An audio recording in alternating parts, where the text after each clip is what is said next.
Morning, everyone. I went to the Maxime Bernier, Dave Rubin event last night. Frank Vaughn, you did a wonderful job as MC. Mr. Bernier, Mr. Rubin, Mr. Haskell, thank you guys for your contributions and your conversation. It was very important, and I enjoyed myself immensely. I sat down and rubbed shoulders with some very high-profile YouTubers. I talked with, like, Dave Rubin and Lauren Chen, and I talked with other passionate People's Party people. My EDA was there, and we all enjoyed the show, and it was really great. We also had to walk through this protest, but this here is where Antifa jumps the shark. This is how your movement just kind of delegitimizes itself. This is ridiculous. And if you think this is a good idea, if you're going to yell Nazi scum get off our streets to an old woman with a walker who's trying to cross at a crosswalk, man, you might be the bad guy. Okay, here we go.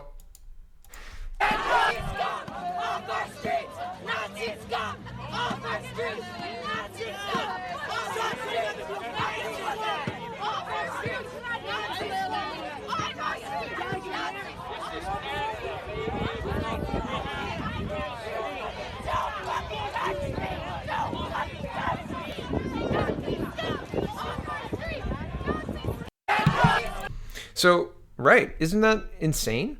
That's not a movement that you should be proud to be a part of. This is a joke. These people need a hug, okay? 1, 2, 3, they need a hug and somebody to tell them that life is going to be okay. Because my goodness, when you're standing screaming at an old woman trying to cross the street, you really seriously need to examine your life choices. Wow. Okay, so the Liberal parties released their platform finally, and I want to tell you, they're stealing from Bernier too. Who hasn't stolen from Bernier this election? Unbelievable. And I'll tell you why I know that, and I'm going to have to get further into the Liberal platform to really give it a good go over. But if this is what they're proposing, I mean, it looks like they're just stealing from other platforms, which is interesting. So here's Bill Curry, and he says the Liberal Party platform released Sunday can be found here, Globe Story here. And I'm going to look at all of those things. But first, I wanted to show you how weak the platform language is on the website. So this is the Liberal Party website. Link is in the description, and it's the Justin Trudeau and Team Trudeau and all that branding is here, which is interesting. And here's the platform, and they're accordion links, and I can't highlight like I usually can. But I wanted to share with you the defeated kind of language here. They understand that what they've done over the last 4 years, since 2015, has not been positive, okay? So making life more affordable, they say Canada's economy is strong and growing, but the rising cost of living is making it harder for everyone to share in that success. For too many families, it's still tough to make ends meet. We will move forward with a real plan to make life more affordable for Canadians, especially the middle class and people who are working hard to join it. And so there wasn't anything in there about platform, in my opinion. So I went looking for it, and that's why the next segment is going to happen. But here's the other part. It says, Canadians are among the most skilled and highly educated workers in the world, but even at a time of record low unemployment, the changing nature of work can make finding and keeping a good job a challenge. So again, they're recognizing that the numbers that they tout, the numbers that they say, look, see, our economy is really strong and we added all these jobs. Don't look at the fact that they're part-time jobs or whatever, but look, we added all these jobs and the numbers are strong. They're acknowledging in this that the people who they're talking to aren't reflecting that reality, right? They're not seeing the growth, the good financial times. Most people are struggling to get by because it's expensive at the grocery store. Housing is more expensive. Gas is still the same, but insurance is more expensive. To get around is more expensive. Taxes are more. But most people's salaries aren't increasing with the rate of those costs increasing, right? So all of that is being acknowledged in this in these two statements here. I don't know if the rest of the platform, I just found it this morning and I've been busy. So, but I wanted to show you that. At least they're acknowledging that it's not working. And at the same time, they're saying, oh, look at all of the success we've accomplished and achieved. And so this is the platform document. And I wanted to show you a couple of things because it made me kind of laugh. Here is building more affordable housing. So the title of this page with all of the infographics or the icons or whatever you want to call them. It says, here's just some of what we've been able to do in the last 4 years. And one of them is building more affordable housing with Canada's first ever national housing strategy. The Liberals have presided over a massive increase in price to one-bedroom apartments, bachelor apartments, two-bedroom apartments, single-family homes, condos. The price has increased by 40%, I think, in the last year. And I believe that's correct, but I don't have the reference for that in front of me, so it may be 40% in the last two. But still, that's not true. And yet they're saying it is true. And, well, here's the Financial Post reporting on June 7th, 2018, that's firmly in the middle of their mandate, that millennial housing crisis, turns out it's real and worse than you thought. And essentially, this tells the story of a 25-year-old Mississauga couple who bought their first home for around $200,000 in 1992. And the problem with this is we are losing stability. Kids can't, 25-year-old kids, and I'm pushing 40 now, so that's funny for me to say because 25-year-olds aren't kids. But a 25-year-old just starting out is not able these days to purchase a big house to grow into. Never mind a big house. Most can barely afford a one-bedroom apartment. And if you can afford a two-bedroom apartment, you're seriously eyeing up a roommate because it's expensive. And so there's not a lot of ability to have your girlfriend or wife move in and have kids because you can't get by. And if you can't get by, well, you have the baby rates that we have. The replacement rate is 2, right? If you have a mom and dad and you have a son and daughter or 2 sons or 2 daughters or whatever, then that's replacement. If you have more, then that's higher than replacement. Nowhere in Canada is the birth rate higher than replacement currently, right? So, and part of the reason is because you can't be stable or you can't be unstable and plan for a family. That's really hard to do. If you can't make ends meet for you, how are you going to educate your kid? And that's important, right? So a lot of people aren't even able to get started to plan. And that's a problem. That is a problem. And it's not being acknowledged here, but it's kind of being alluded to here, right? So, and another one, protections for our coastal communities and ecosystems with the Oceans Protection Plan. Fail.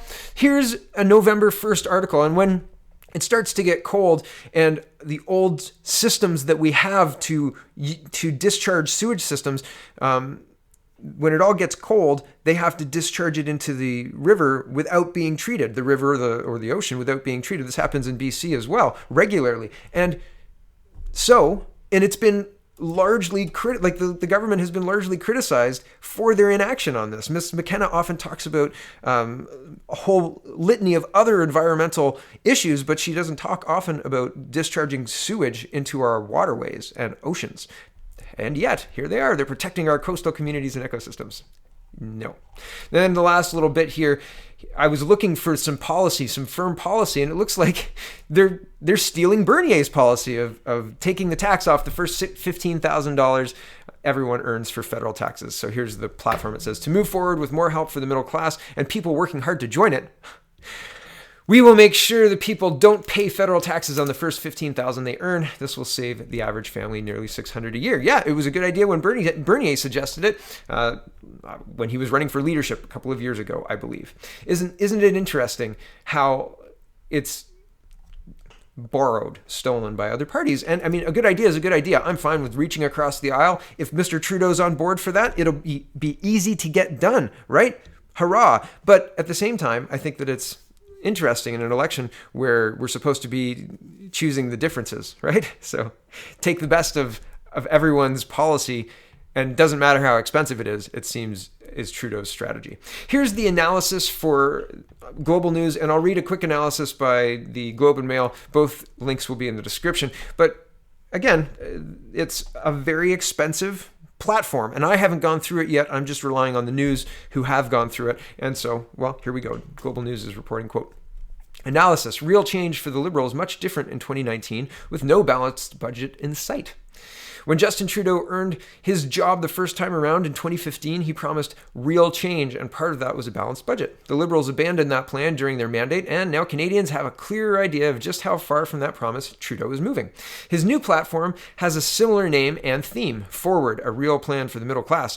But the balanced budget promise is long in the rearview mirror. A re-elected Liberal government is committing to $57 billion in new spending over the next 4 years, with a deficit of $21 billion in 2023 and 2024, down from $27.4 billion in 2020-2021. That's next year. Right now we're at $14 billion. Okay, so all of the spending they've been promising, that's what it balloons out to.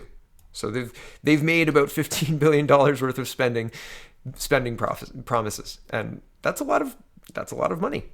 Okay. At media availability, after the platform was unveiled on Sunday, Trudeau was asked multiple times whether he would commit to a timeline for a balanced budget. He didn't answer. Instead, he slammed the Conservatives for being, quote, obsessed with balancing the books through cuts. Quote, we are choosing to invest in people and in their communities and at the same time stay responsible so that our debt to GDP ratio continues to decrease every single year.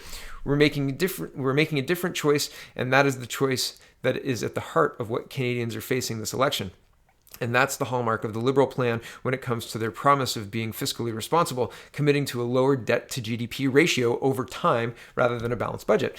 But the shrinking projection is modest, 30.2% by 2023-24, down from 30.9% in 2020-2021, next year.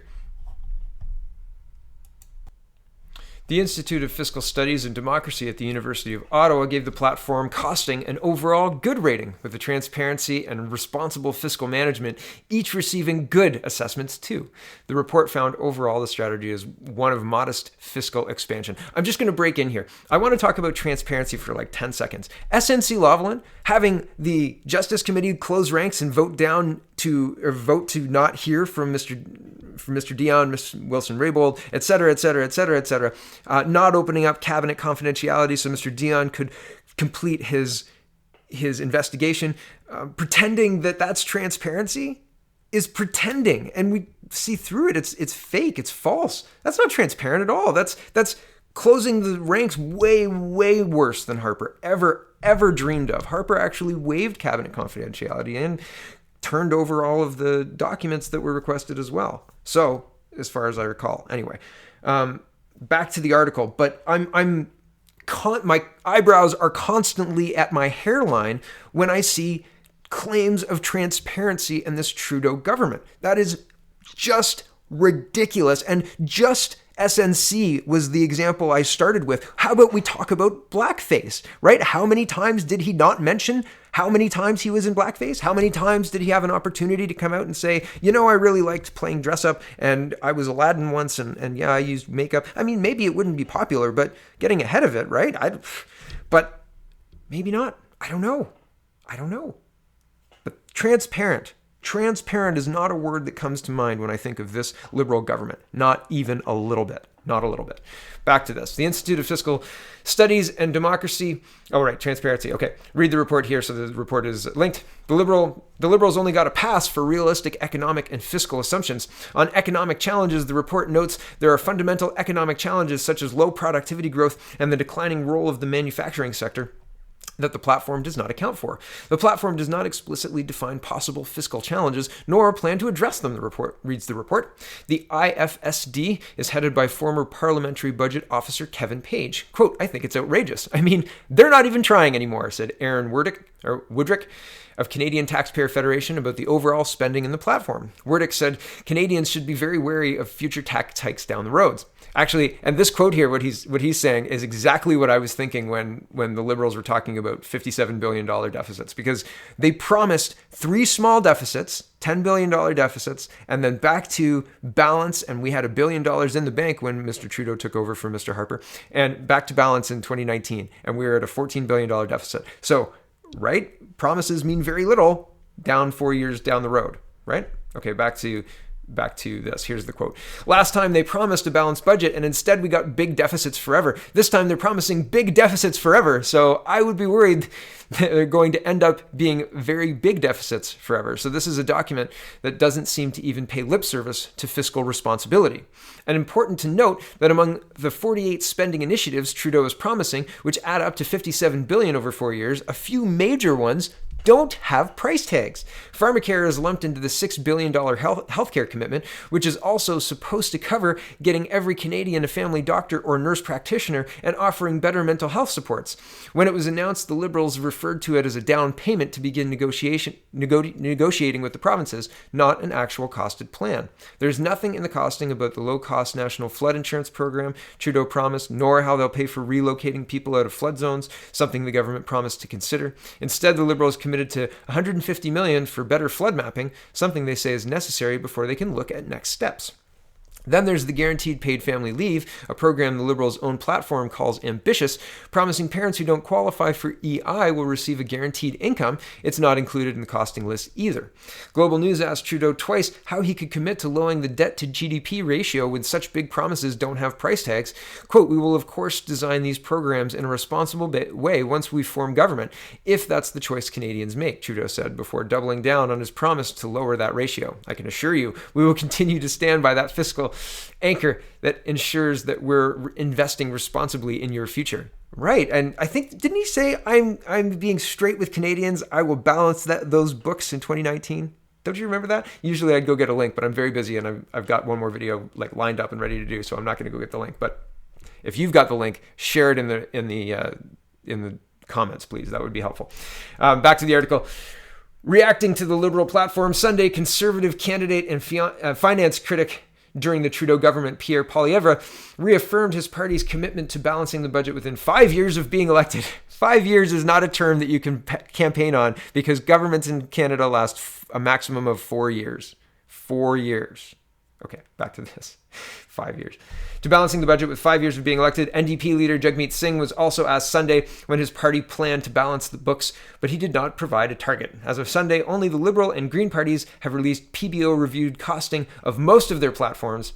Conservatives and NDPs have released PBO costing of parts of their platforms. Right, and the Liberals have not released a full PBO costing because it didn't include pharmacare, it didn't include the universal basic income, etc., etc. This video is already long enough. I'm not going to go through this, but I'll leave a link in the description. So thank you for watching. Don't forget to vote on October 21st and have a wonderful, wonderful